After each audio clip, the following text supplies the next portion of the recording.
بلکہ عید تو ان کی ہے جنہوں نے اپنے گناہوں کی توبہ کی اور پھر اس پر قائم رہے۔ رمضان میں گناہوں سے معافی مانگی تھی، اب اس پر جم جائیں، ڈٹے رہیں، کوئی گناہ نہ ہونے پائے۔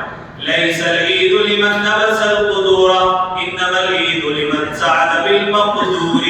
عید ان کی نہیں جنہوں نے عمدہ کھانوں کی ڈشیں پکائیں، بلکہ عید تو ان کی ہے إِنَّمَا الْعِيدُ لِمَنْ سَعَدَ بِالْمَقْدُورِ، جنہوں نے حد الامکان مقدور کے ساتھ سعادت حاصل کی اور نیک بننے کی کوشش کی۔ لَيْسَ الْعِيدُ لِمَنْ تَزَيَّنَ بِزِينَةِ الدُّنْيَا إِنَّمَا الْعِيدُ لِمَنْ تَزَوَّدَ بِزَادِ التَّقْوَىٰ۔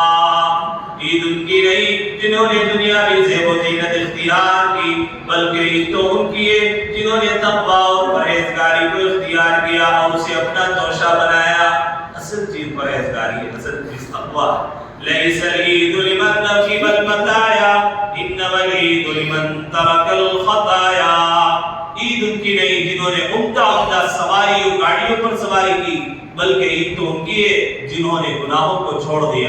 لَيْسَ الْعِيدُ لِمَنْ بَسَطَ الْبَسَاطَ إِنَّمَا الْعِيدُ لِمَنْ جَاوَزَ الصِّرَاطَ۔ عید ان کی نہیں جنہوں نے اعلیٰ درجے فرش سے اپنے مکانوں کو آراستہ کیا، بلکہ عید تو ان کی ہے جو پل صراط سے گزر گئے۔